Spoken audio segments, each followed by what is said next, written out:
Great job. Still waiting for a few people to hold up their phonograms. Marcus and Arshav, do you have something that you're writing on?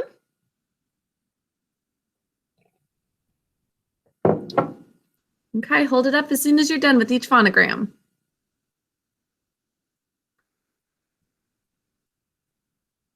Great job. Oh, here's Rishith back again. Hey, Rishith, can you hear us? Great. Can you angle your camera down a little bit so I can see your face better?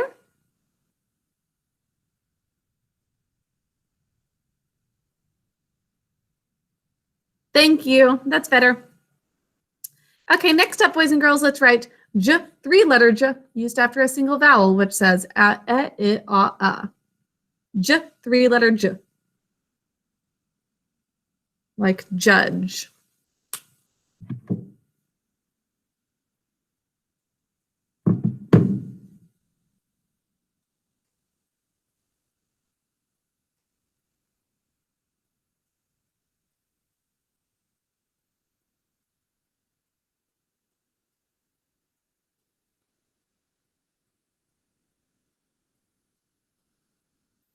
Great job, Alina. I need everybody else to be quick in holding theirs up. Think of the word judge, or good job, Kruti, dodge would be an excellent example of this as well.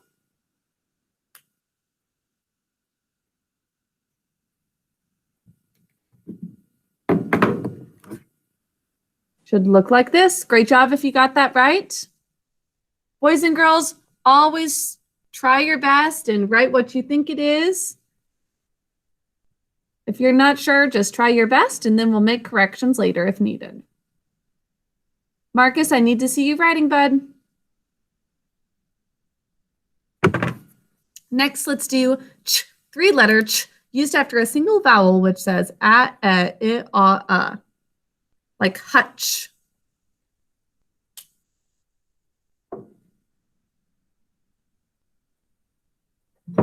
Oh, and here's Sahanasri.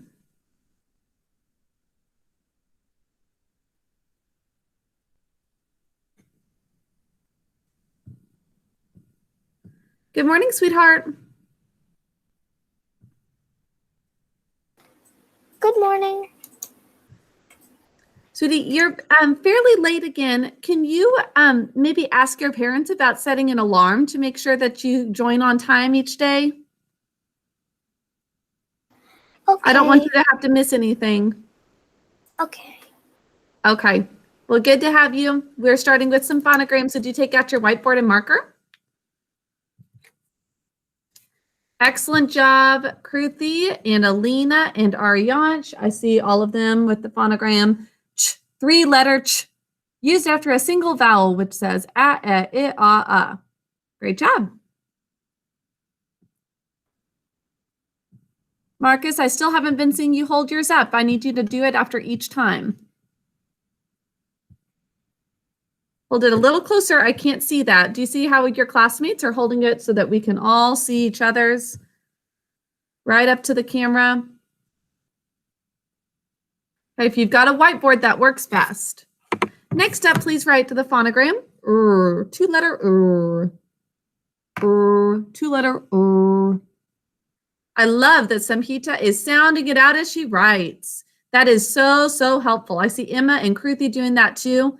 It is so good to say it as you write it. Oh, good guess, Tag. That's the unusual two-letter but this is just the typical one, like in write. Like I need to write my name. Do you remember that one? Yep, that is the other two-letter Great job. Great job, Sahanasri.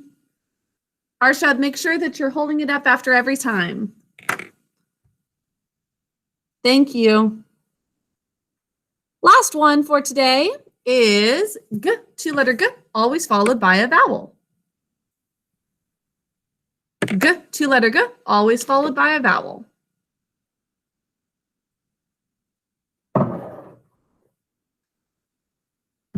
Oh, I see Josiah really quick to hold that one up there correctly. Great job, Josiah. Great job, Alina. Aryansh, that's great. Excellent job, Alexander. Looks like you got everyone right. Great job, Rishith.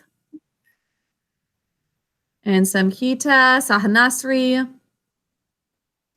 Should see everyone holding theirs up when they're done. It should look like this.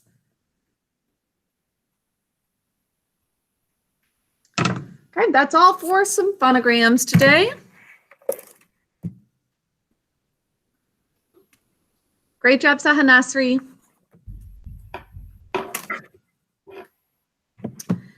Let's do some spelling words now that will be on Friday's test. The first one is magnify.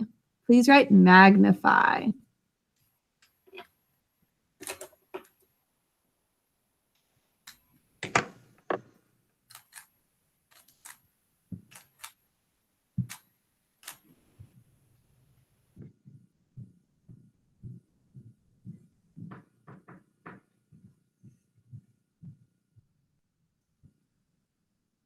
And once you're done with that, we'll write magnificent. Who knows how we switch this base word spelling from magnify to magnificent? Who knows what we change in it? From magnify to magnificent. Yes, Kruti? Instead of a Y, you keep an I and write cent. That's right. We change the Y to an I, and then we add cent, like 1 cent.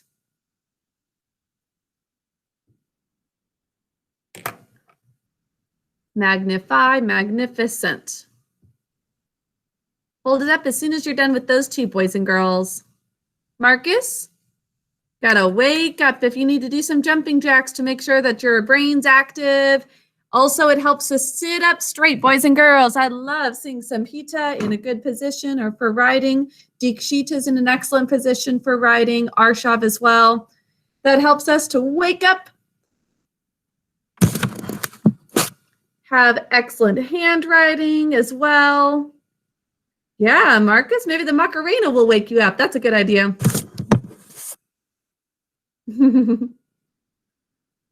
Maybe shake your head around a little bit. Oh, we need to wake up and get ready for some spelling. So, let me see. Magnify and magnificent.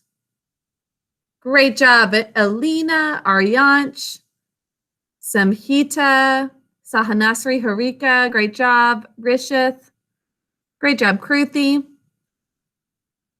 Hold up your board to show me the words. Great job, Alexander. Alexander, I'm able to see those really well, even though it's not a whiteboard. So thank you for holding it so close and right up to the camera. That works well. Oh, that's better, Marcus. Thank you so much. Right next to that camera.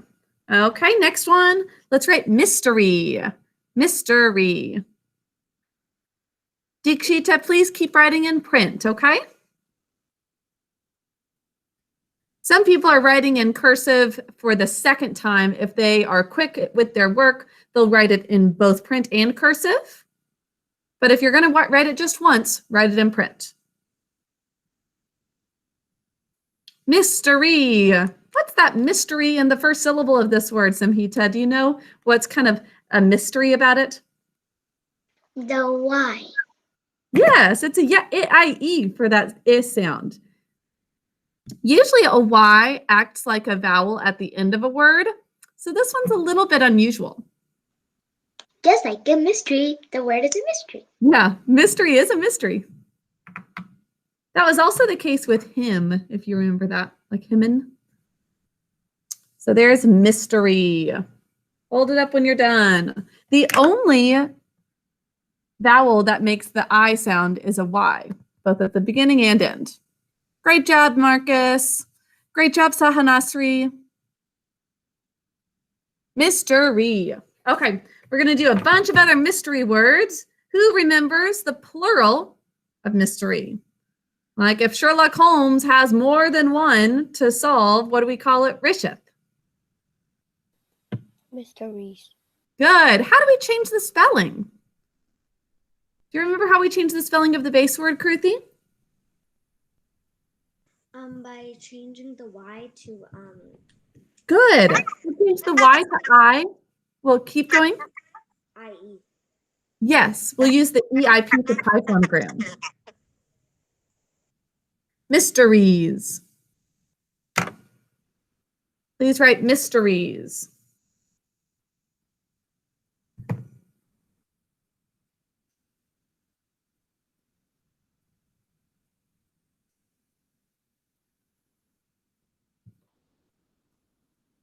Mysteries.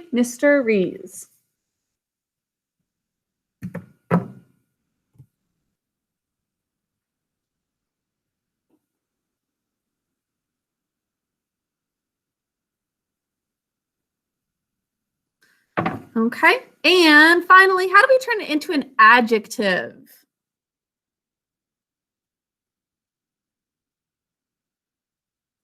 I think Alexander knows that. I love that you're saying it right to that camera, even if you're not called upon. How do we change it? You can unmute yourself, Alexander.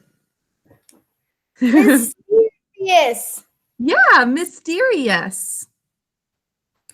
We're going to add that OUS suffix, which we use for a lot of adjectives. Mysterious. Please write it.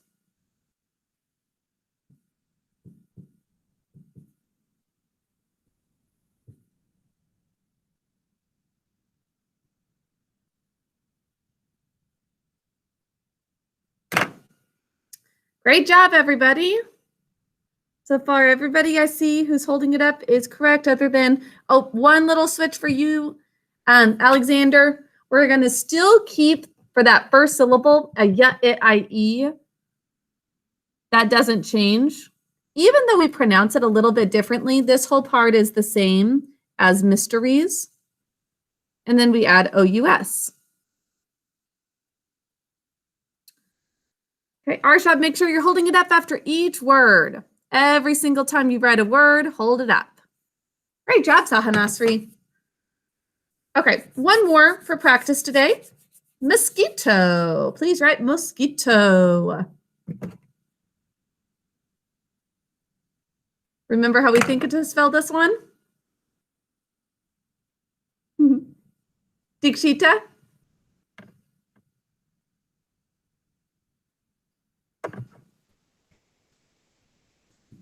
Mosquito. That's right, mosquito. Makes it sound so cute. Mosquito.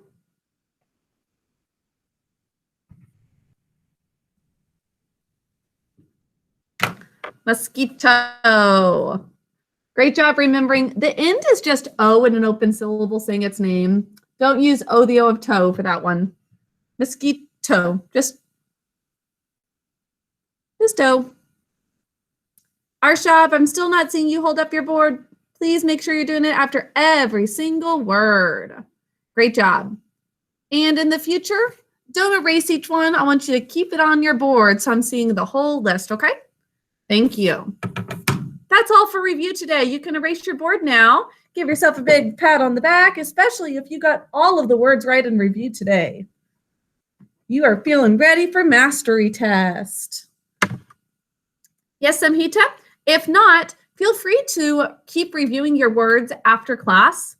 It doesn't have to be much time, maybe 5 minutes a day, going through these words so that you're feeling really ready for the test. Miss Gardner, in our well-ordered language book, right, we're about to finish our chapter for prepositions. Yes. The poem that's there is by William Shakespeare, and I have it in my Magic Treehouse book. Oh my goodness. Okay, we're going to do that during well-ordered language time today. And that's amazing that it connects to the book you have. What Magic Treehouse is it? It's the 25. It's the 25th. Stage fright.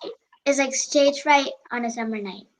And is it specifically all about William Shakespeare? Yep. It's about his play about the fairy queen. No, has the poem. Nice. I have that one, but I can't. Josiah has it too. You have it as well, Tyke? Well, yeah, but I can't read it because I have a humongous gap. I have one I have 1 through 12. Then I have 20. Oh, Then I have 22, 24, and 25. So really, you I know, can't read it. you actually can. In most book series, it would be really bad to skip over some of them, but with Magic Tree House, it doesn't really matter. You can skip numbers and it still totally makes sense. No. So that could be a really fun one for some of you to read. Maybe today if you have time, but if not, just throughout the week. Thanks so much for mentioning that, Samhita. So we are going to be, looking at a William Shakespeare poem in well-ordered language today. Okay, let's take out our binders for a little spelling lesson. We've got some new words today that we're going to get to in just a moment. Yes, Aryansh? When is our cursive time? Then can you show me again how to connect the O to the S? Absolutely. You know what? I have a little quote from Farmer Boy that I was going to have us do for cursive time. But if we need to stop that so that we have plenty of time to go over connecting, then we can do that instead. Great question. You'll have to remind me again when it's cursive time, O to an S, but I'll try to remember. Okay, so time for a new spelling lesson. Give me a big thumbs up if you have your supplies out and you're ready to go. Got your binder.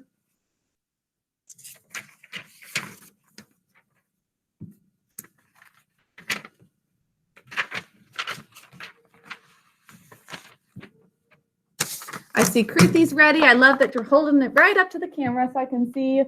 Ready to learn. Ready to spell. Okay, our first word today is pronounced earnest. Would you all say earnest? Emma, would you unmute yourself and say earnest? Earnest.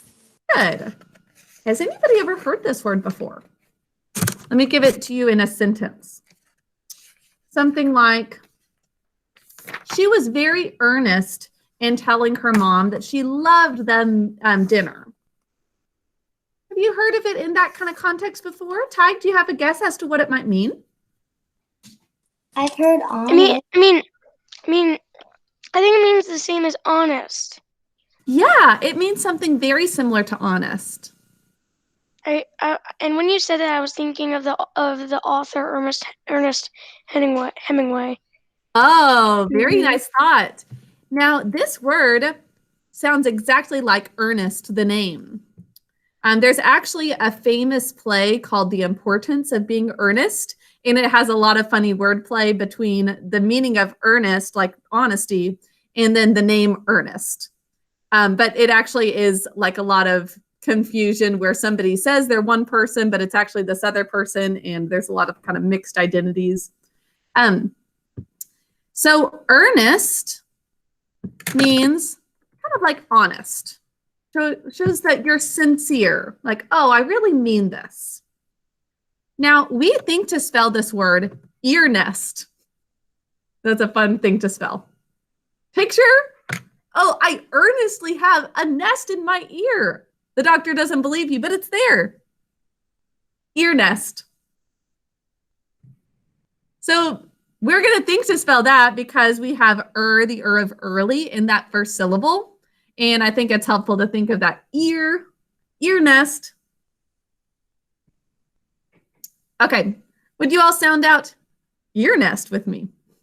Or actually, we can just say earnest, but think of it as an ear nest. Earnest, 2 syllables. Okay, what is going to make the sound, Alina? Earnest. Earlier of early. Good. Which is spelled like ear, and so it can be helpful to think of that. Now, what sounds do you hear in nest, Alina? Nest. Nest. Perfect. Basic code. We're going to use the typical phonograms you would think for nest. Please pick up your pencil and write ear nest or earnest. Oh, you got it, Ty. You already know how to mark the whole word, too. You can draw a little picture of an ear nest on the side if you want to. Since you're already done. Earnest.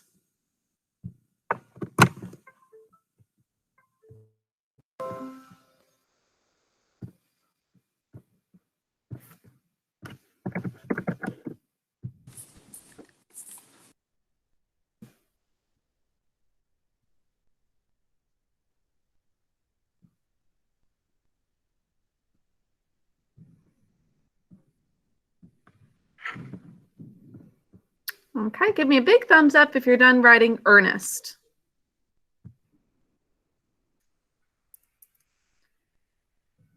Excellent. Dikshita, could you unmute yourself to sound it out for me?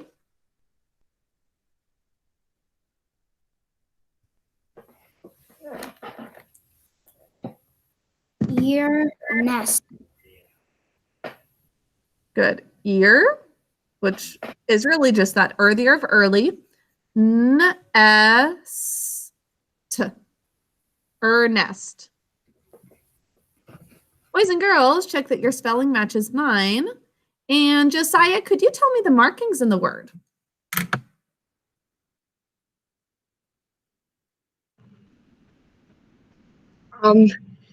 So So we say earnest. so we mark early. Great. Earlier of early. And then we That's right, Alina. This one's tricky because there's nothing else to do. Just one marking for the whole word. Now, the most common is earlier of her. So what can help you to remember this is just thinking of it as an ear nest. Birds building a nest in your ear. Oh. Okay. What part of speech do you think this is, Alexander? Noun. No, good guess. If it was the name Ernest, it would be a noun. Ariansh, do you know what part of speech it is? If it's similar to honest or sincere. A verb and an adjective. It's just an adjective. So yeah, just an adjective. Good job. Okay, so earnest. Our next word is one that possibly you guys have heard before. Miscellaneous. Who's heard this word before? Miscellaneous. Oh, nice, Tig. I like your ear nest. Okay, now miscellaneous basically means a bunch of things that are unnamed.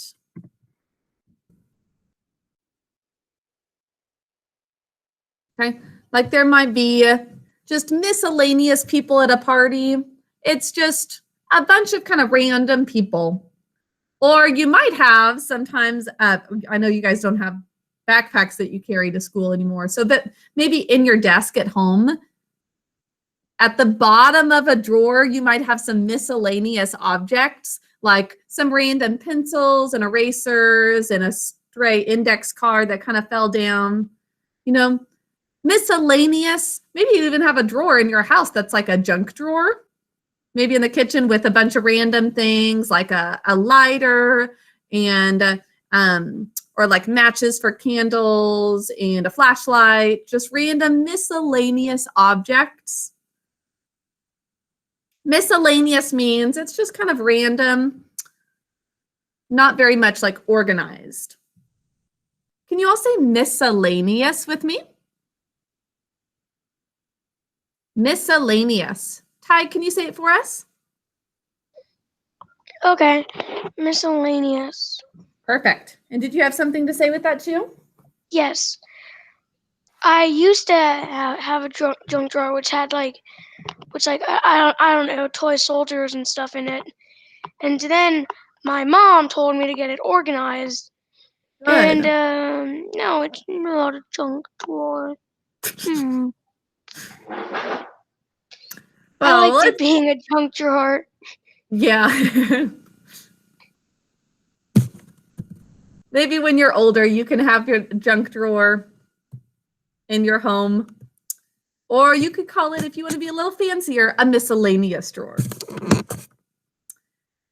So miscellaneous is going to use the phonogram S, 2 letters, like in science. Miscellaneous. Okay? Can you sound it out with me? Miscellaneous. 5 syllables. There's that us ending, just like we had with mysterious. Miscellaneous. The first syllable is going to have I, 2 sounds, basic code. Second syllable, s, ul. And we'll use that s, like in science, miscellaneous. Or actually, sorry, I'm going to backtrack a little bit. We are going to separate those two, the S and the C, but think of that phonogram like in science. It'll be is, though. And then in the second syllable, s, ul, and the next s is a k. Okay, miscellaneous. And it says that second sound because it's followed by an E. All right, there's going to be a double ul, so miscell has a silent ul, but there's also another ul in syllable 3. A in an open syllable saying its name. Miscellany is E in an open syllable saying its name. And then the last syllable, us, is the OUS adjective suffix. Okay?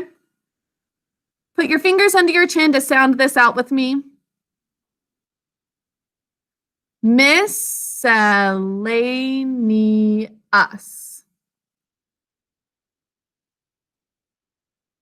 Miscellaneous. Pick up your pencil and write this word. Miss is, remember, going to have a z. And then the next syllable, cell, is s, followed by an E. Okay? Miscellaneous.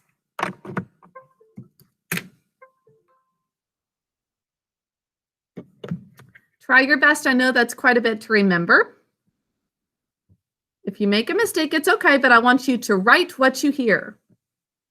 Miscellaneous. Write what you hear. Saha Nasri, could you unmute yourself and say the word?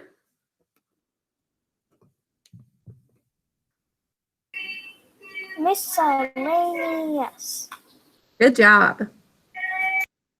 Okay, who's done with the word?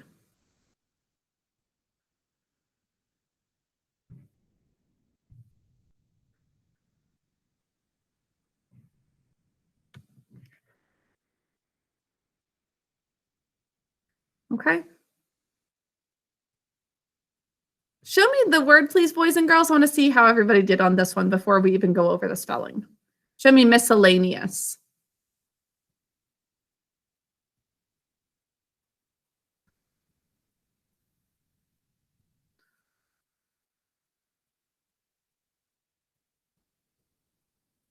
Okay, still waiting for some people to hold up their paper. If you didn't finish writing it yet, write it now.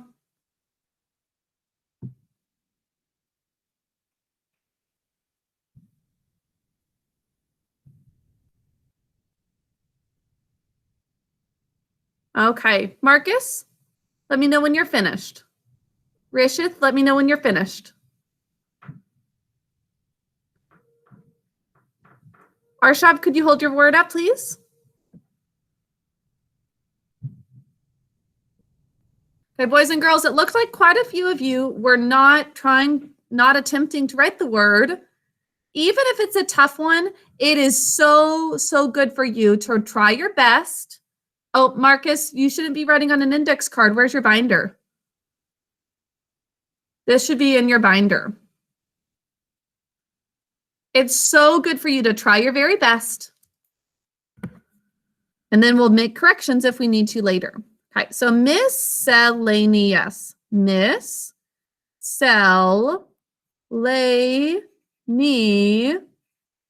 Us. Who spelled that word correctly? It's okay if you made a mistake, but you should be so, so proud of yourself if you spelled it right. Great job. Check every single syllable and see if it matches mine.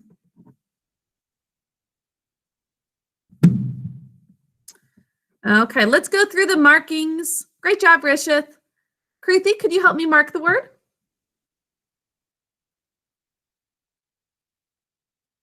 Sure. Okay. So for the first syllable, it's basic code. Correct. The second syllable, you put a 2 on top of the C, Good. and underline the E. We're not going to underline the E, but it's going to get a thinking cap because it says miscellaneous. Okay. Double underline the first L, Good. and then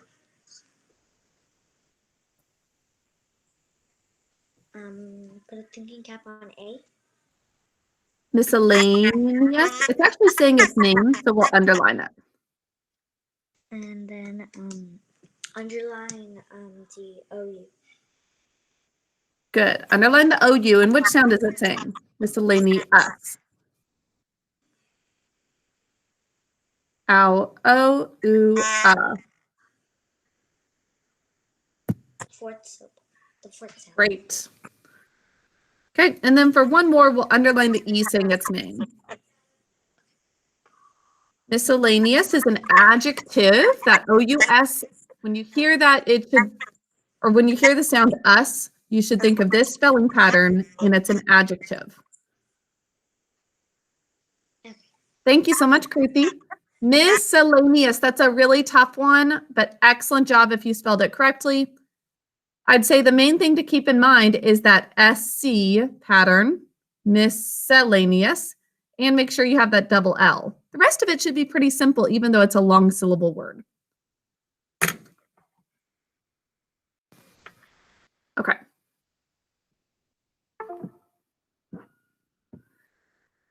Let's move on to the next word, vague. Can you all say vague? Who knows this one before? Tig, I see you lighting up. Have you heard it before? I haven't heard it, but I've seen, but I somehow know how to spell it. Oh, so you've probably read this in a book before, but you don't know what it means? No, wait. Okay. I think I know what it means. It might mean to me. I mean, for like what I've guessed. Can I give you a sentence? Yeah. I have a vague idea of what he's talking about. Like a big idea.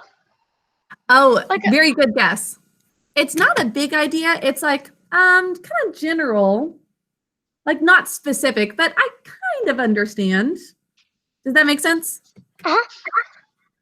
Like maybe you have a vague understanding of what vague means. Like, oh, I can kind of understand it. It actually kind of goes along with the word translucent that you're going to learn in science today with the video. Translucent things are like, oh, you can't totally see it. You've got a somewhat idea of what's behind it, but not completely. You can kind of see it. Okay, let's sound out vague. Vague. One syllable. Now, what are the sounds? V, A, G. Only 3 sounds. Now, I think that Tig already knows what's going to make the G sound. Vague. What is it? Well, it's actually 3 letters. It's 3 letters. It's G, U, and E. Good. So we're going to use the phonogram G, 2-letter G, always followed by a vowel. And that vowel is a silent final E. Job 2, because we can't end an English word with you. Okay? That's also going to keep the g just from saying that. Keep it with that first sound, g. Please pick up your pencil and write vague.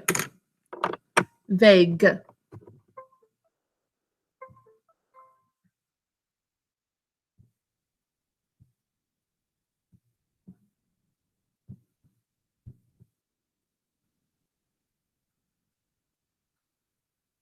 Okay, one syllable word.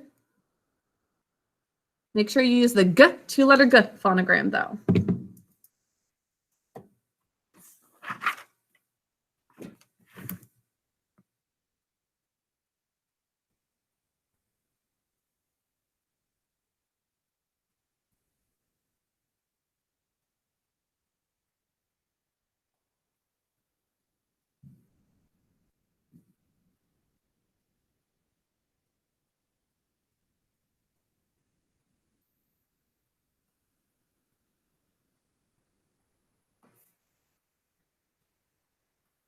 Okay, vague.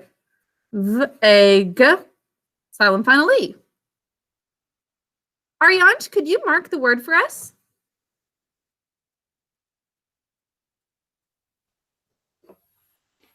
First, underline the A Great. because it's saying its name.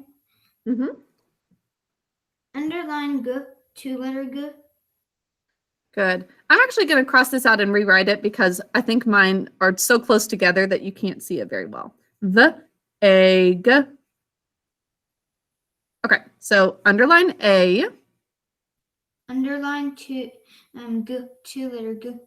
Great. What's next? Double underline the E, job 1 and 2. Oh, yeah, actually, I think that you're right, that it's a job 1 and 2 because it's making A say its name. And this is acting as one consonant, but it's also a job 2 because we can't have a word ending with you. Great thought on that. I forgot that it's kind of a job 1 as well. This word is an adjective, and I'm going to keep on this page for you to add just an adverb suffix to change it. We're going to make it vaguely. Keep the base word exactly the same and just add ly. Vaguely, and that changes it to an adverb. Should be pretty quick. Vaguely.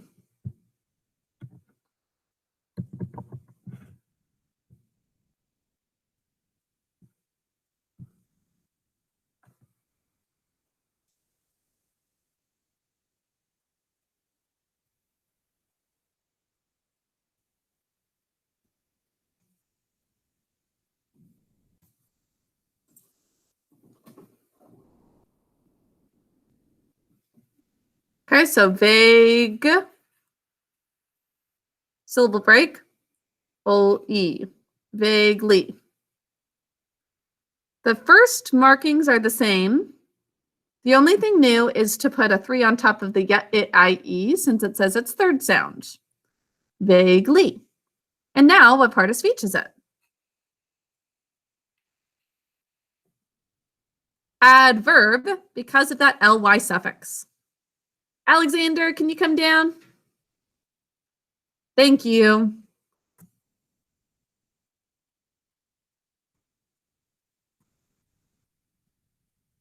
Okay, boys and girls, that is all for our spelling. Now, I would love to actually not write a quote in cursive. Instead, I'm going to hear from Ariansh about connecting letters, and let's go over any words that or anything that you might have a hard time connecting with cursive today. Right. We are going to write all of these in cursive. Good job, Emma. That is how we connect O to S. And then if there are any specific ones that you're struggling with, we'll go over those.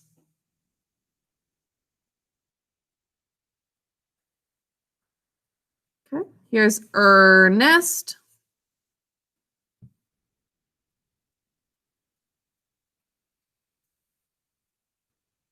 Miscellaneous.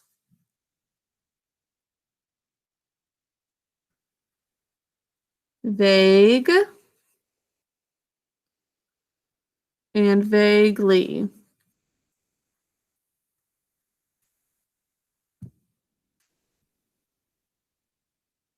Now, Arianch O would look like this. When you want to connect it to an S, let me come a little closer.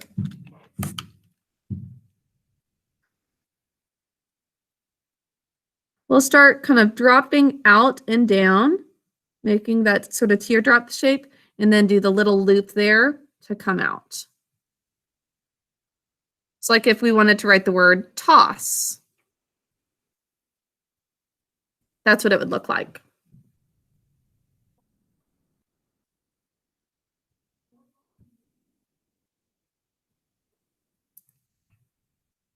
Does that make sense, Arianch? Okay, that's a great question. I know that one is tricky. When S connects from up there, it's always kind of tricky. Does anybody have another word, either letter that they have a hard time with or letters to connect that they have a hard time with? V, Harika? Okay, for this V, like in vague, which is a great example of one to do it with, we come up to that middle dotted line, come straight down here, back up like a typical V, and then we come out at that middle dotted line.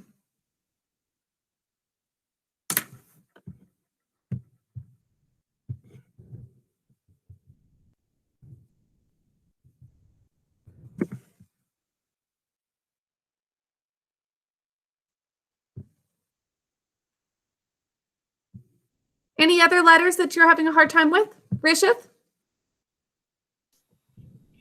R. R, great question. Okay, so for the R, let me pin it so I can make sure I'm showing the right thing. Okay, we'll come up to the middle dotted line, and then we kind of curve out, and it should be like halfway between that middle dotted line and the bottom baseline that it comes to that point. And then we start curving it back like that. Let me do it again. Up to the middle dotted, kind of trace it back to here, and then out again.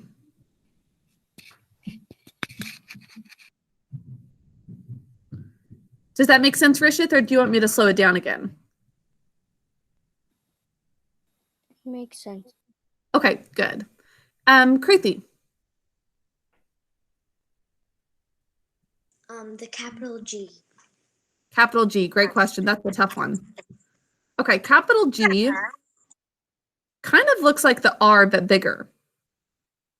Now we swoop up to the top baseline, and then we start to loop. And unlike an L that goes all the way down, we only come to the middle dotted line before we cross over here. And then we like sort of drop it down and then come back up at that middle dotted line. And then we drop down here and make a little loop to connect it to other letters. I can't see that. Have you pinned my screen?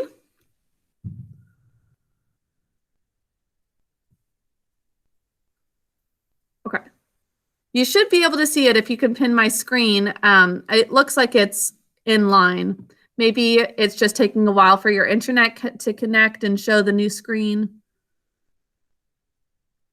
Alexander?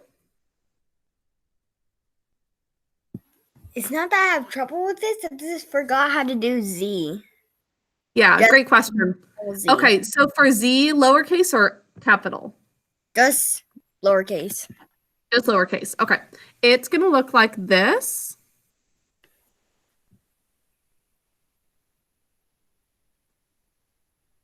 Come up to the middle dotted line and sort of drop down like you do the S, where it looks sort of like a raindrop. And then make that little loop like you would the S2, but this time you drop it down to make a tail. So I think it's definitely easiest to think of it like an S with a tail. Okay. Point up to the middle dotted line, drop it down, kind of loop it, and then tail. Anything else? Dikshita? Nice job, Ariansh. I love that Z. Can you do the capital Z too? Good, yes. The capital Z comes up from here, a little below that middle dotted line. And then we drop it down. Actually, just a second. Let me pull this up to make sure I'm doing the right kind.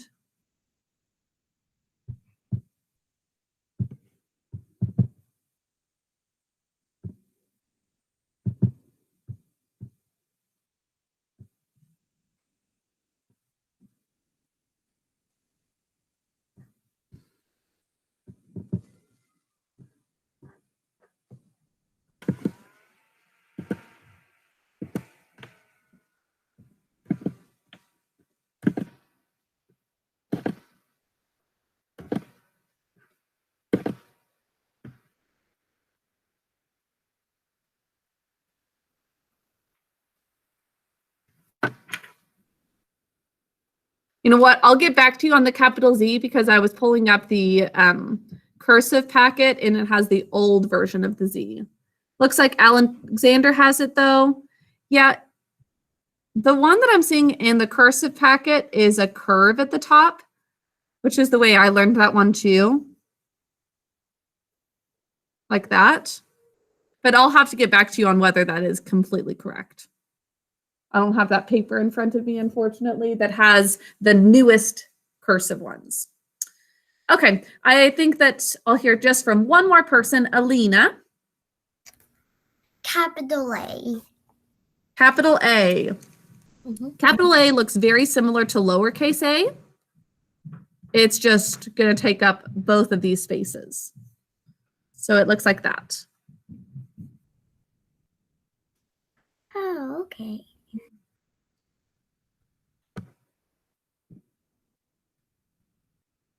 Okay.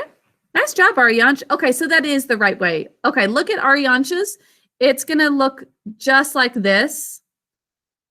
So the lowercase one is pointy at the top. The capital one is not pointy at the top. It's curved. Thank you so much for showing that, Ariansh. I couldn't remember if that changed as well, because it used to be that the lowercase was also curvy. Thank you, Rishit. That's helpful too. I see it's curvy at the top, just like this. Okay, boys and girls, time for us to do a little bit of well-ordered now. I am happy to do classes like this every so often for our cursive time to just go back to the basics of learning the letters. If there are some that, especially like Z and capital G, that maybe we don't use as often, those ones maybe you need to keep reviewing. Oh yeah, Tig, you've got a nice one. It's pre-K to 1, but it's just good for anybody who's learning a new type of writing. No, you said learn to write the cursive letters again, so that made me think of what was on the cover. Learn to letter. Okay, now Samhita knows what's coming for well-ordered language. What are we going to be learning today, Samhita? Over hill, over dale. You got it. Over hill, over dale. And this is from A Midsummer Night's Dream, which is a really fun play. And if you were here at the school, I guess it wasn't last year, I think it was 2 years ago, the high schoolers at Northwest Arkansas Classical Academy put on this play, and some of you, I think, went to it. Do you guys remember that? Alina, you do? I think it was when you guys were in first grade. The only time I was here was when I was in second grade. Okay, so then, yeah, you wouldn't have been here for this. Alina, do you remember if that? Was it when you were in first grade? Yeah. Nice. So we are going to hear a part of that play, A Midsummer Night's Dream. And Samhita, since you were the one to see that it was in your book and everything, I would love for you to read it for us. It's going to be on page 118 for everybody in your well-ordered language workbooks. Who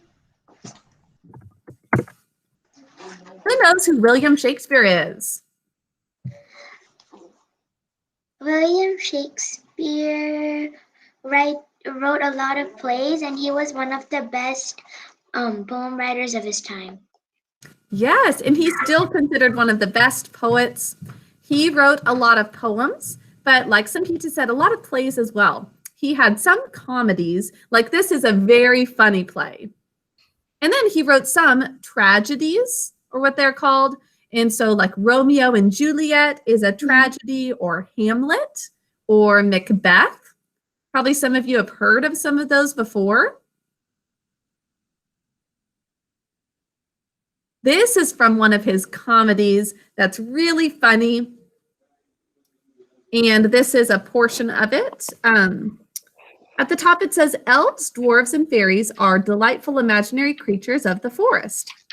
In the play A Midsummer Night's Dream, William Shakespeare writes this song of a fairy. Another character asks the fairy where she is going, and this poem is her answer. Notice how introductory prepositional phrases are used to tell where she must go to serve her fairy queen.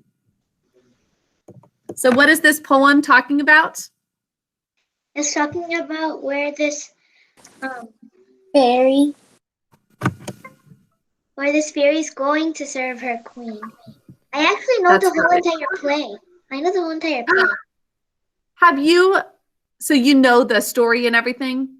Yeah, it's where this king... And have you memorized the poem? No, but maybe. I do know like the first few lines. Okay. Well, I would love for you to read it for us, Samhita. Over hill, over dale, through bush, through briar, over park, Briar. hill, through floor, through fire. I do wander everywhere, swifter than the moon's sphere, and I serve the fairy queen, to do her orbs upon the green. The cowslips tall her pensioners be. Pensioners. And that's, as you can see here, royal attendants who would have been tall and dressed in gold. Oh. In their gold coat spots you see, those be rubies fairy favors, in those freckles live their savors. I must go and seek some dewdrops here, and hang a pearl in every cowslip's ear. Oh, and what did you say a cowslip is on the side? I know that sounds strange. A cowslip is a sweet-smelling yellow wildflower. That's right. So she is going over hill, over dale. Dale is a valley. Through bush, through briar, over park, over pale, to serve the fairy queen. Mm-hmm. This little fairy will go anywhere in order to serve the fairy queen. So this is when the king, because he gets angry, he puts this love potion on the queen's eyelids. So then a Puck, who is one of the characters in that movie so far, is one of the person. He puts it down. Let's put those away so they don't get to be a distraction. And so then he put a donkey head on one of the fairies and put him in front of the fairy queen when she was sleeping. And so then the fairy queen woke up and fell in love with that man because it was a love. That's right. And so then the king took it away, and the last poem I completely forgot, but this was played for Queen Elizabeth, the first or second, I don't know. Oh my goodness, that's amazing, Samhita. Did you learn all of that from the Magic Treehouse book? Yep. Way to go. It looks like Josiah is excited about that too. If you haven't read that one, you might be interested to read it. It will tell you this story, it sounds like, of Midsummer Night's Dream. That's directly from the play. That whole plot. It's really funny. A fairy queen falling in love with a donkey. So it is a very funny play. Josiah? You missed our spelling lesson, and we are now doing some well-ordered language on page 118. I need you to quickly take your things out so you're ready to go, okay? Yes, Josiah? I read the whole book. Oh, so you know the story of this as well? Nice. I don't know it, but I read the whole of this book. And it Oh, has the good. poem inside it. That's the same book I Okay. have. Well, I love that you guys made that connection. It sounds like Magic Treehouse book number 25 would be a really fun one for a lot of you to read if you haven't had a chance to read that before. Okay, a few questions to ponder about this, and then we'll start on some orthography and roots. Marcus, where does the fairy wander? What are some of the places?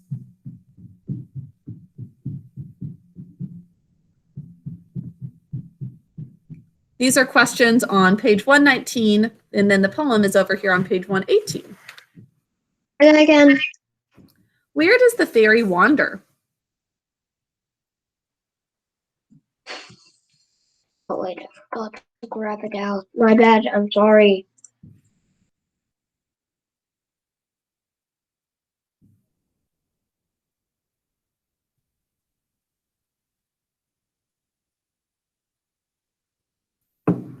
Marcus, are you there?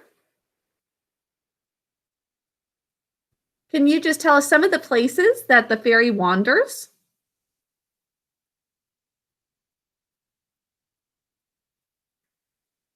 I'll have somebody else help out with the beginning, and then you can jump in to give other places. Alexander, what are some of the places the fairy wanders? Over the hill. Good. Over the hill is one. Alexander, what's another place the fairy wanders? The bush. Through bush. Where else, Tig? After I say this, can I recommend something that has to do with William Shakespeare? Yes, definitely. Okay. The fairy thing also travels through a floor. Through floor. Through a floor. That's kind of crazy. Emma, what else? And then I'll get Harika. And Tig, I'll and get the- to you as soon as we're done talking about the poem. Fire. Through Briar. Where else, Harika?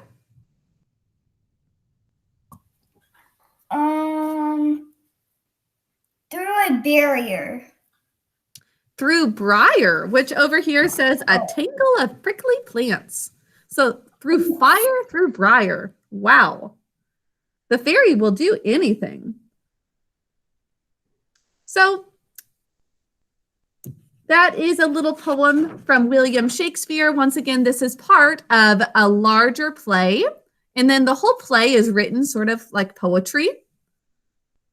All of William Shakespeare's plays are written like poetry. But this is just a little portion of it.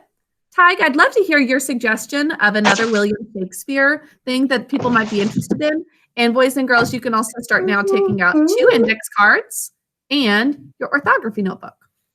Okay, so I watched. It was like last year, maybe the year before. I don't remember when, but there was this thing on Netflix called the Who Was Show, and they took 2 random famous people from history Oh, and did Josiah like a gets a big show about thumbs up for them, that. and it was like they made like fake comedy things about them, and they're really funny. Oh, Like, that sounds fun. But they were really funny. I still remember the one about William Shakespeare. Nice. So who was on Netflix? For those of you interested to hear more about William Shakespeare, it sounds like that would be a really funny one for your family to watch together, possibly. The problem is we don't have Netflix anymore. Okay. Well, fun suggestion for those people who do to maybe hear about William Shakespeare's life in a fun way. And Sampita's suggestion, once again, of Magic Treehouse Book 25, Stage Fright, right? Stage Fright on a Summer Night. Great suggestions, everybody. Okay, let's get to orthography and roots. In orthography, we've got 4 words to write. And show me your root cards. We'll do root cards first since I've already got it here. We are going to learn 2 new words that go with the word figo, fixum.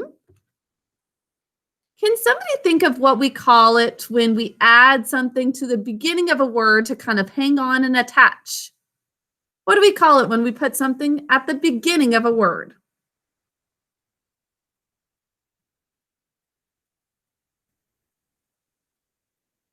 Like disappointed.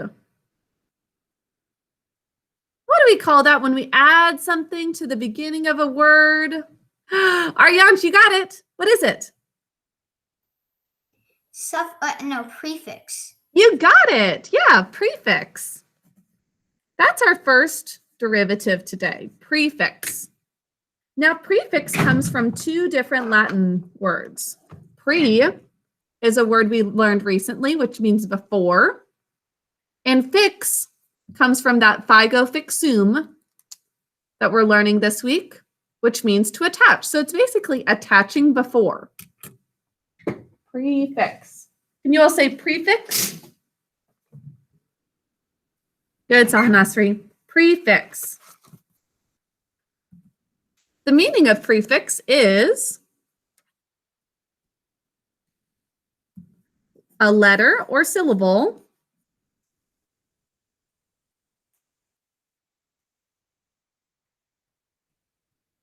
added to the beginning of a word.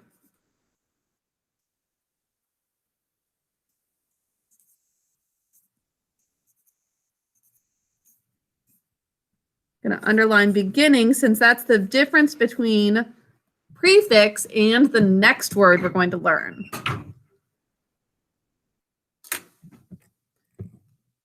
Great job, Marcus. Looks like you're writing yours. Ikshita, well done. Arshab, it doesn't look like you're writing, are you?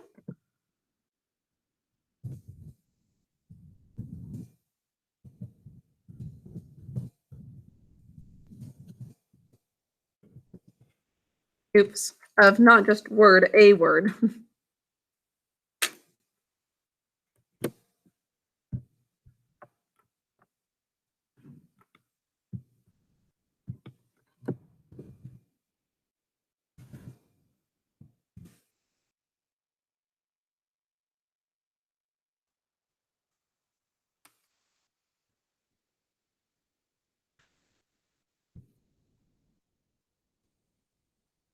Arshab, I don't know what's happening, but please make sure you do not leave the meeting again, okay?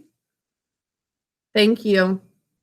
So if a prefix is when we have something added to the beginning of a word, what do we call it when we add something to the end of a word? I know Aryansh already said it, but maybe some of you missed it. Does somebody new know what it is when we add something to the end of a word? Dikshita? A suffix. Great job. Yeah, suffix. Now, suffix comes from the Latin word sub, which means under, like a submarine, is under the water.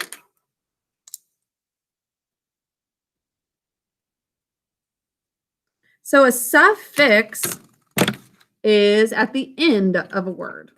So the definition is almost the same, but now it's a letter or syllable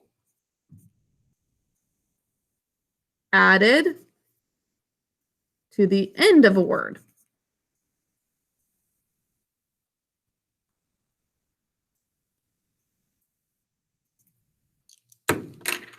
And that's it.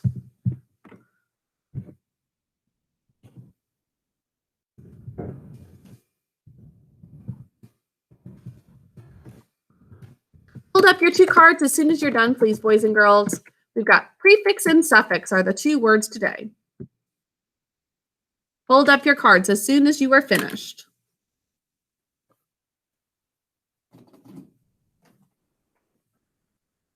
Great job, Kruti and Sahanasri are finished.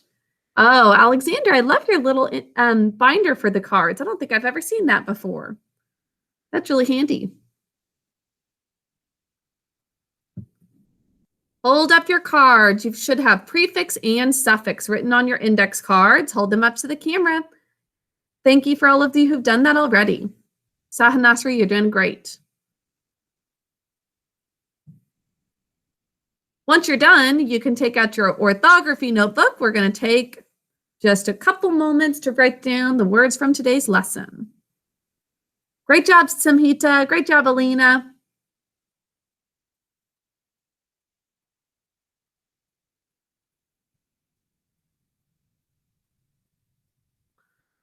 Ariansh, Tig, and Marcus, I don't know if I've seen your cards yet. Can you hold them up to the camera? Harika, I don't know if I saw your cards yet either. Great, I see Tig's. Thank you, Ariansh. I've written them in the chat, and then they're also right here. Prefix is before letters or syllables at the beginning of a word, and suffix is at the end of a word.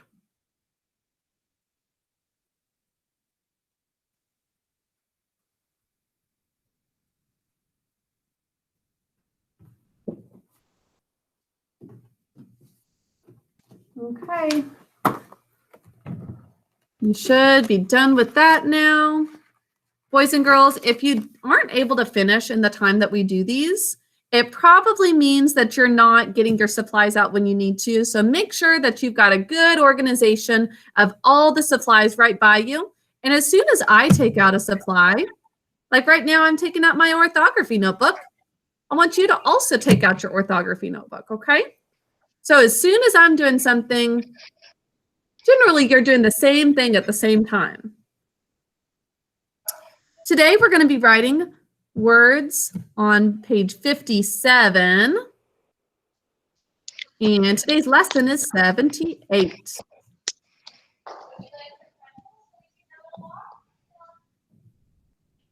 Our first word was earnest.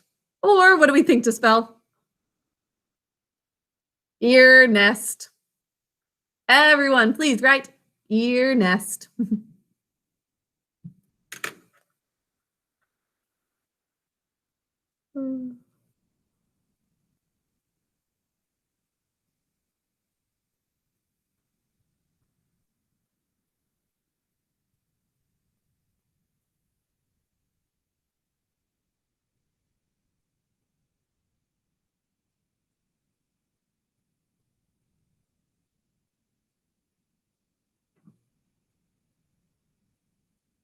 Next is miscellaneous. Please write miscellaneous.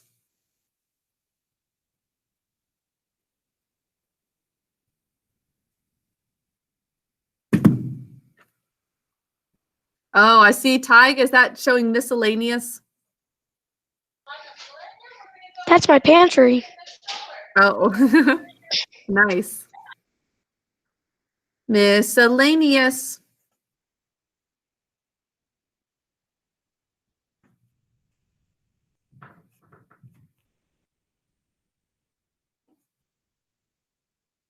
And next is vague and vaguely. Vague and vaguely.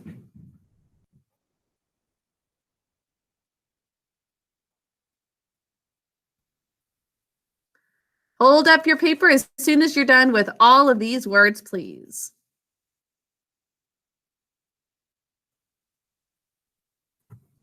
Should see all four. Josiah, great job.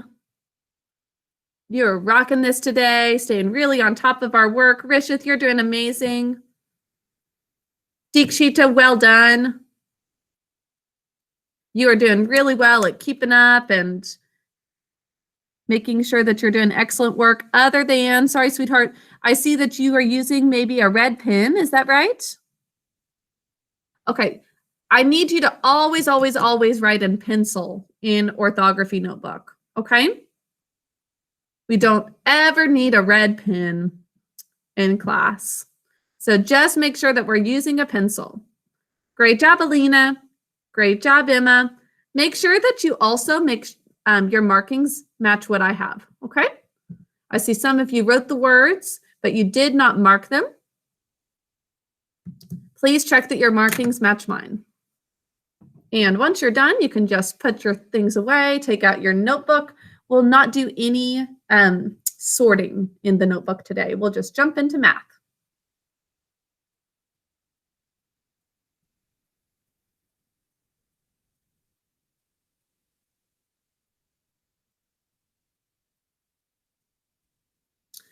Ariane, Jesse is moving on from orthography to math. Thank you so much, Kruthi, for holding it up.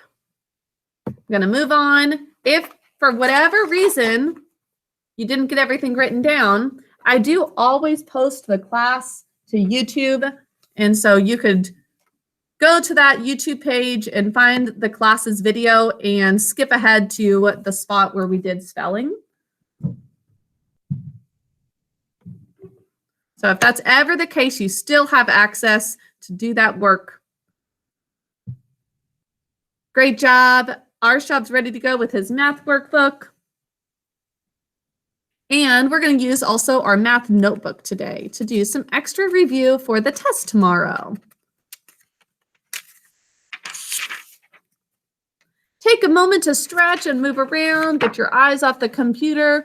We do still have quite a bit we're going to do to review for the test, but it's important to take a little break. If you're getting sleepy, you can stand up and do a few jumping jacks. Get your eyes off the computer and look out the window maybe.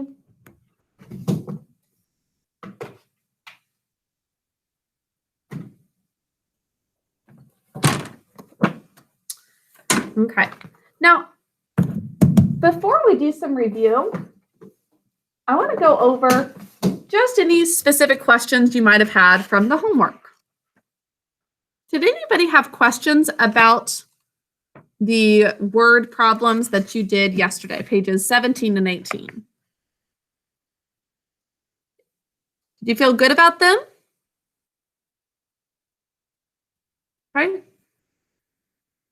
Would anybody like to go over any of these numbers, 5, 6, 7, or 8? Does anybody want to go over them if you felt a little unsure about how to do them? No? Okay. Then we'll move right into some review today. And if we have time, I'd love to get to some of these math journal and thinking cap pages. So hopefully we'll have time for those. Those are really fun. If not, we'll do it tomorrow. With tomorrow being a test day, you'll mainly be doing that on your own, but during class time, I'd like to go over some of these for a fun challenge. Okay, so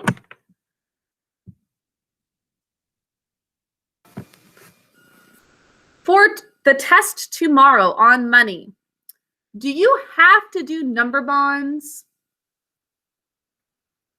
Nope.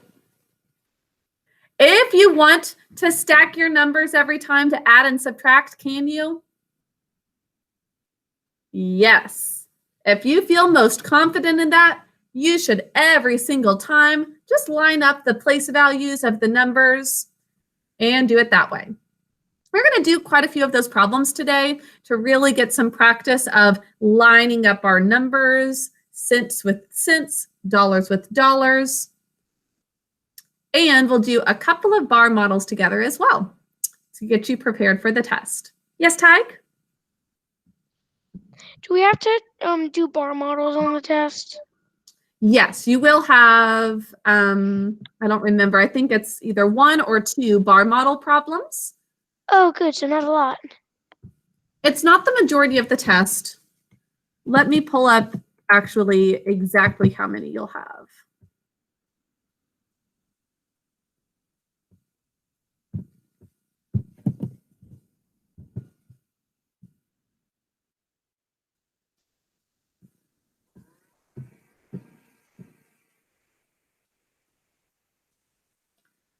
It's actually 3 bar model problems, and they will be only addition or subtraction problems. Okay, so we'll do some kind of like that in today's class. Okay, for a few problems to do to begin with.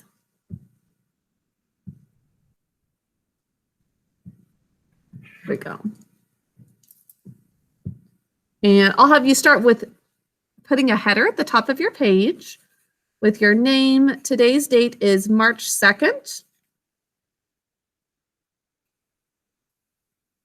2021. This is, again, just Math Chapter 10 review. So no specific lesson number. This is just a review day.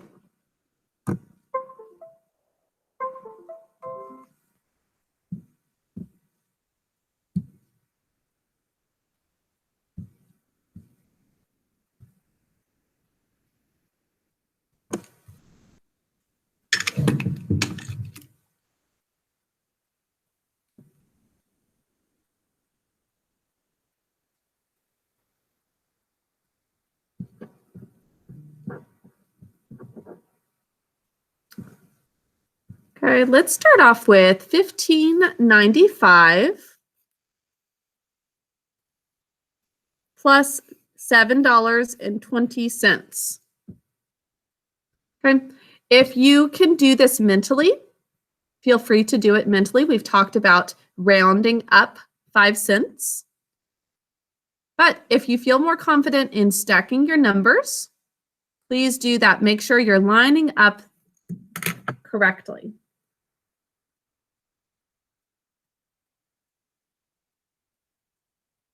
I should see everybody with pencil in hand writing. Please solve $15.95 plus $7.20.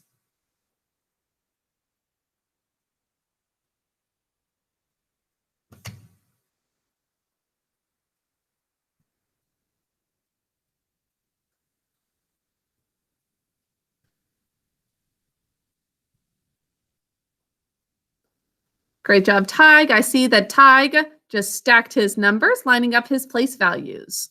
Feel free to do that.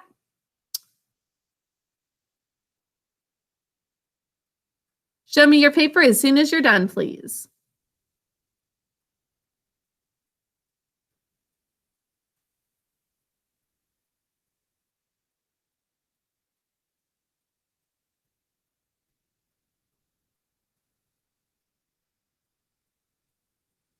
I see Alexander, Tig, Samhita are all done.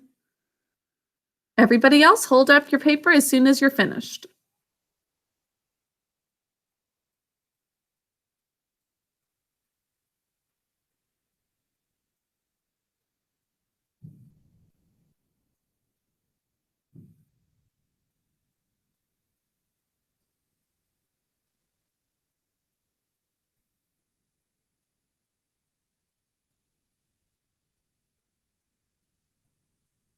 Great job, Harika, Sahanasri, and Alina.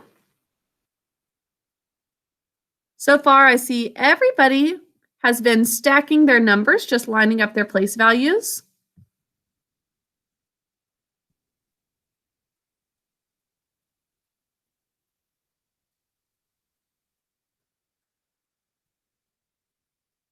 Okay, Ariane, could you walk us through how you did your problem?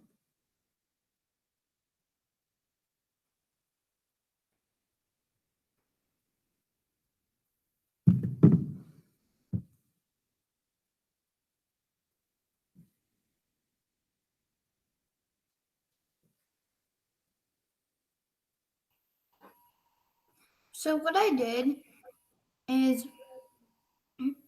$15.95 is so close to $16. To make it easy, I took 5 cents from $7.20 and then added it to the $15.95. So now it became $16.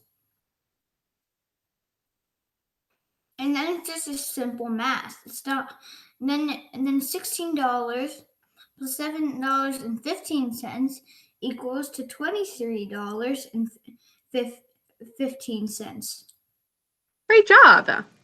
That's a great way to do it mentally. Or you could stack your numbers like this and solve that way. Either way, you should get an answer of $23.15.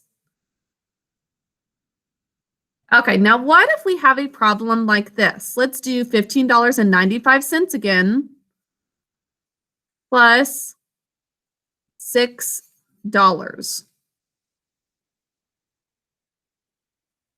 Actually, no, sorry, let me practice this strategy instead. Let's do just decimal 60. Now, first of all, how do we read this dollar value? What is this equal to? Arshab, what is this equal to?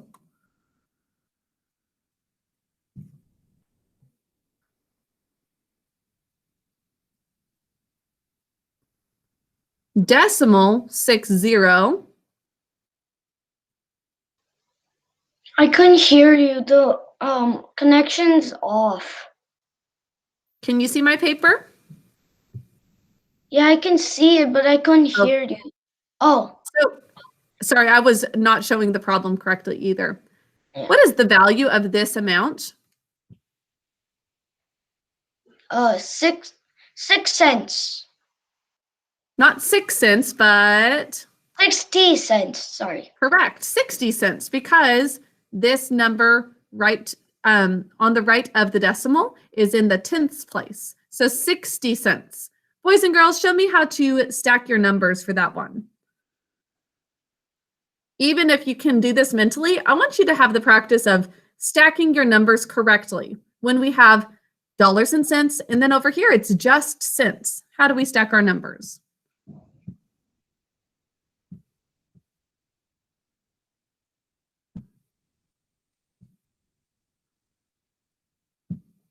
Okay, excellent. I see some of you have lined up your numbers correctly. Go ahead and solve it as well.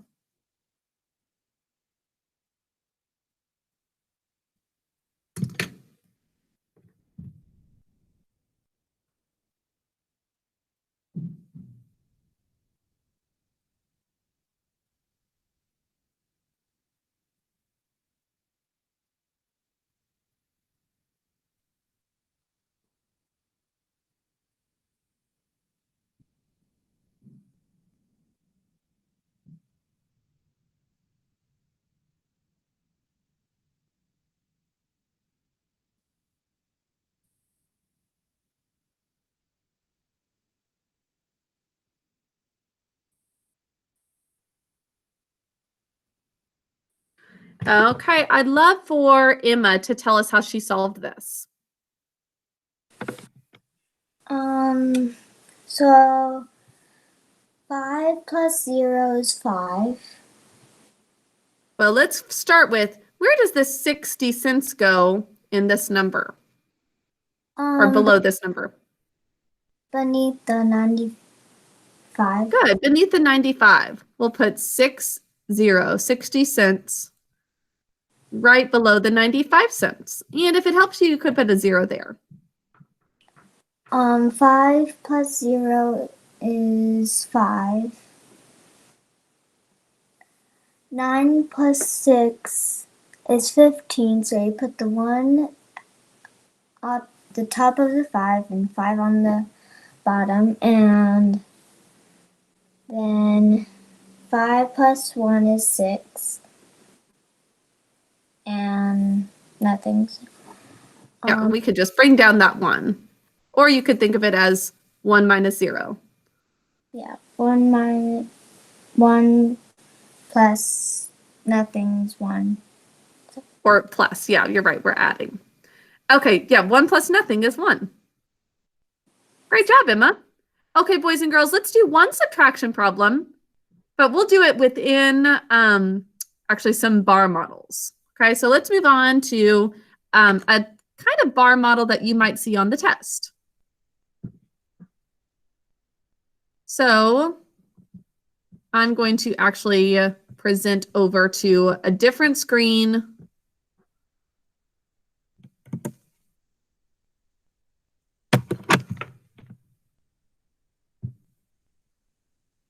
You all see the bar model problem that starts with Anna? Can you see that? Great. Could I have Arshab, read that aloud to us.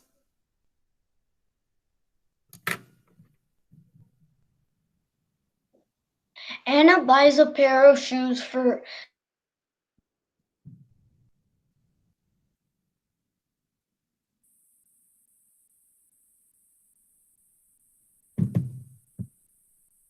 Can you hear me?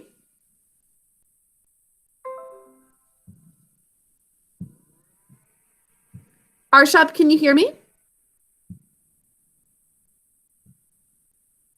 Okay, I think Arshab's having connection issues. I am gonna just call on somebody else. Could I have Saha Nasri read the one that starts with Anna?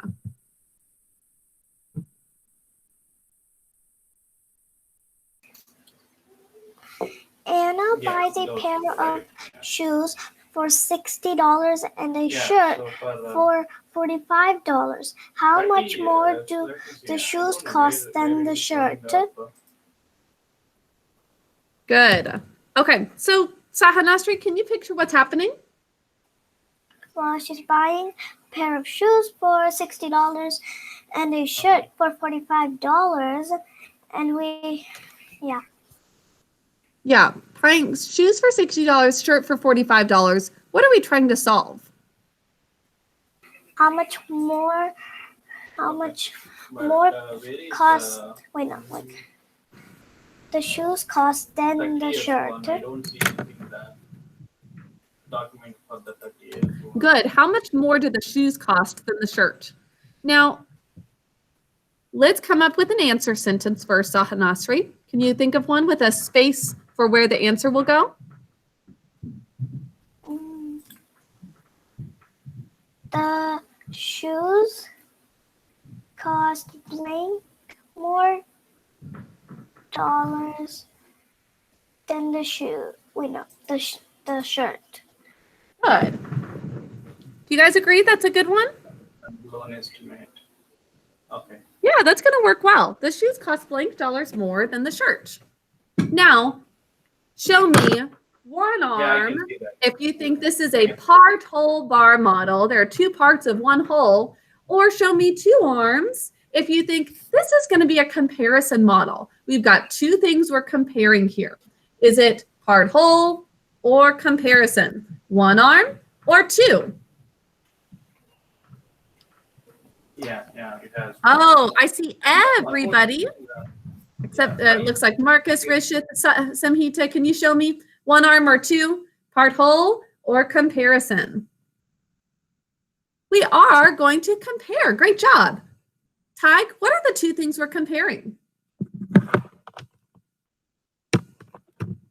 shirt and the shoes. Excellent. Do we know the value of the shirt and the shoes? 60 and 45. And can I do the problem too? Yes, absolutely. I'm going to show, okay, I'm going to get off of that one for a moment and just show the paper. And Tig, you tell me exactly what we're going to do for the problem. I'll start with actually putting the answer sentence that Saha Nasri gave. You can, never mind. Okay. It's already an answer sentence. Yeah, and Saha Nasri gave one already, so I'll just go ahead and write that she said the shoes cost blank dollars more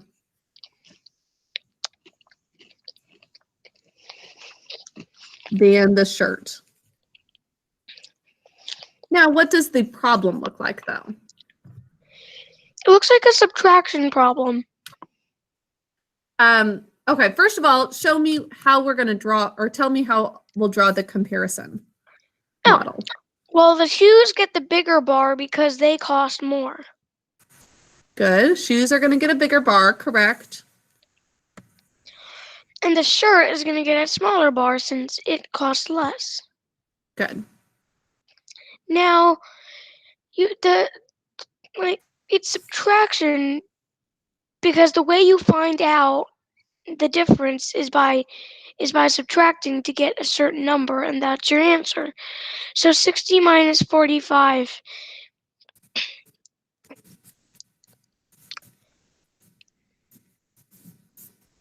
Now, where does the question mark go before we solve this? you do a little bracket. You do like a little bracket on the side between the two bar models. Good. Right here? Yep. Good. That shows the difference. Whenever we know one and we know the other and we're trying to find the difference, we put it there. Now, what is 16 minus 45, Tig? Well, 0 minus 2, you can't do that. So the 6 becomes a 5 and the 0 becomes a 10. And then 10 minus 5 equals 5. And 5 minus 4 equals 1. So $15. Now, I think it's going to help all of you to also just think through what's happening once you've solved it. Does it make sense that if there were $60 shoes and a $45 shirt, that the shoes are $15 more? Does that make sense? Yeah, because Yeah. 45 plus 5 equals 50 plus another 10 equals 60. Exactly. 15 is an answer that makes sense in this problem. If we got something crazy like 15 cents or $150, if you put your numbers in a different place, then you should stop and think, oh, I think I did something wrong here. Or what if you added these two instead of subtracting and you thought 60 plus 45, that's 105. Do shoes cost $105 more than a shirt? No, that'd be crazy. Because that's more than the shoes actually cost. So it's always, always good to stop when you're done and think through, did that answer make sense? This one really does make sense. $15 more. Okay, I want you to do one problem on your own, and then we'll go over the answer together, another bar model problem. So I'm going to present over to that review again.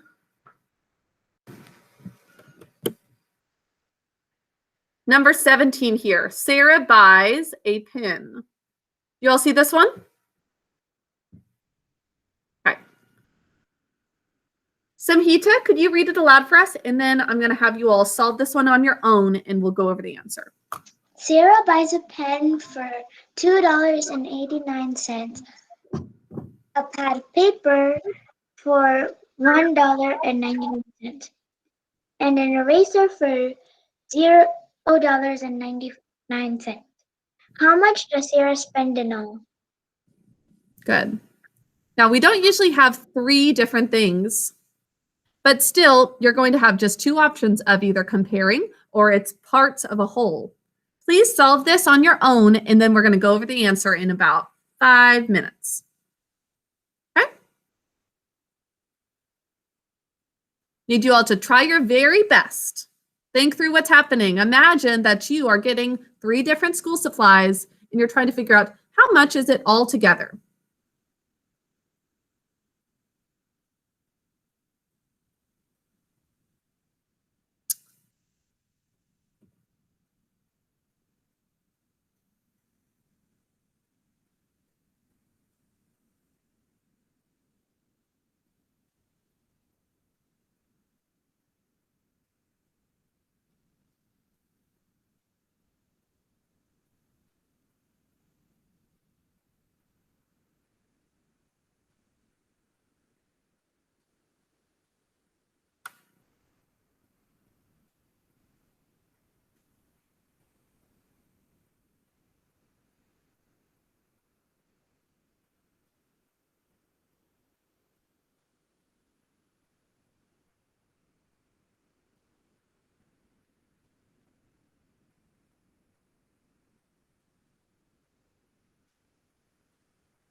Harika, do you have a question?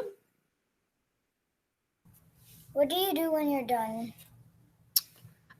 You can start just getting your things ready to in class. We're almost done, and we'll in just a moment just finish up class. Who else is finished? Excellent. Harika, you could also come up with just some some money values on your own. And this would be great for everybody to do since we've got some people finished. Just to subtract whatever money amounts you come up with or add to money amounts that you come up with. That's the nice thing about this unit.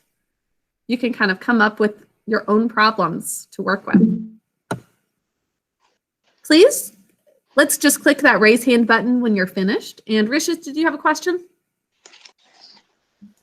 I just stacked all the numbers instead of doing 2, then add that answer to the other one. Great. Okay. I would love for you to share how you did it in just a moment, Rishith.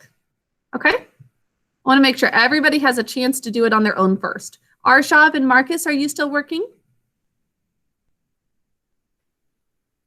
Yeah? Okay. Click raise hand when you're done.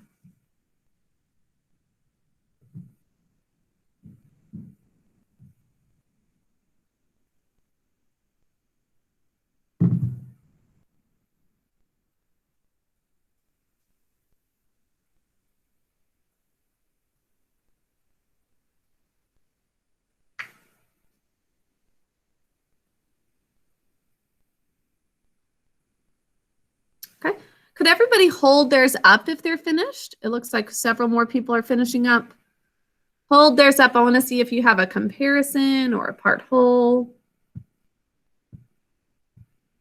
Nice job, Rishith.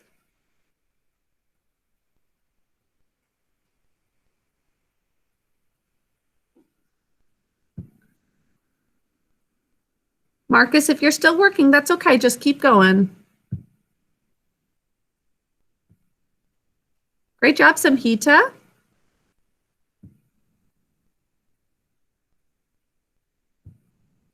I see Ariancha's good.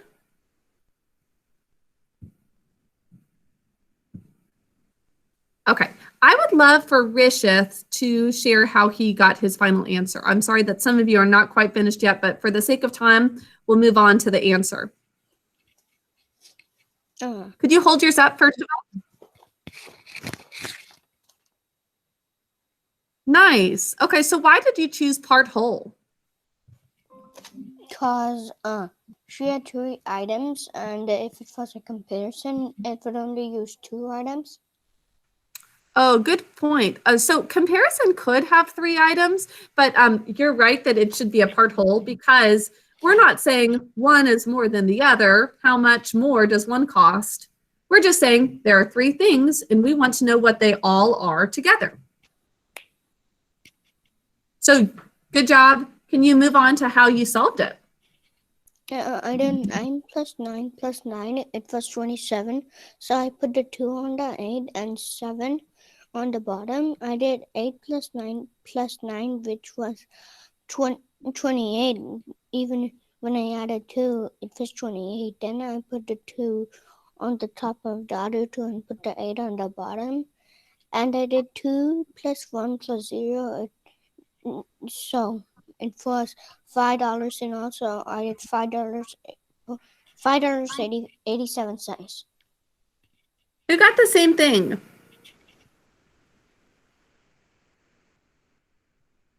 $5 and you said 87 cents, right? Great job.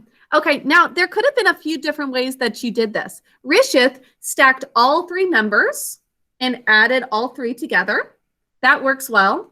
You could also add 2 of them. Like you could say $2.89. Add this to this, and then your answer, you add to this. Did anybody do it that way? Like add 2, and then whatever the answer is, add 1 more. Also, you could use some rounding strategies to round like the 99 cents up to $1 and the $1.99 up to $2, and then subtract 2 afterwards from that. Did anybody do it that way? Arianch, I'm going to pin your screen to see it better. I see you did a comparison, but you got the right answer. because you showed all 3 different items and then did the bracket along the side. Excellent. I understand those of you who wrote comparison for that because it does seem like it's multiple things. But the best one to do is actually part wholes, since we can just say we're going to add up those 3 parts. Okay, boys and girls, who feels ready for the test tomorrow? Tomorrow is the money test. If you did well with the problems that we did just now and yesterday, then you should feel very confident. Your homework for today is going to be very similar review problems. I've got some of that matching vocabulary where you might, for example, have to say, what's the coin worth 5 cents? And you write nickel or whatever it might be. And then you've got some addition, some subtraction, and 2 bar model problems to do for practice. You can just do this in your math notebook, very similar to what we just did, as extra review for the test tomorrow. You don't have to submit anything for this one today. Okay, hope that you all have a wonderful day. You have a history test on Bright Thinker as well over Native Americans. Tomorrow we'll start a brand new unit in history on exploring North America.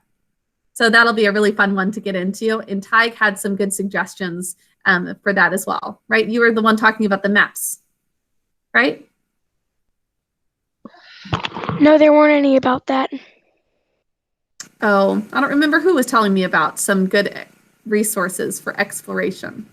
But I hope you all have a wonderful day. I'll have just my reading group stay with me now, and the rest of you have a great afternoon. Goodbye. Bye, Miss Bye. Gardner. I'm done. Yes, Samhita? I said bye, Miss Gardner. Oh, bye, Bye, Miss Samhita. Gardner. Bye, sweetie. I'll have just Dikshita, Aryansh, Arshab, and Alina stay for some King Arthur. I'm ready for King Arthur.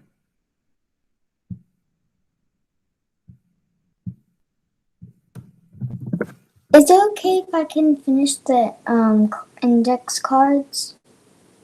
Oh, of course, sweetie. Yeah, do you still see it in the chat?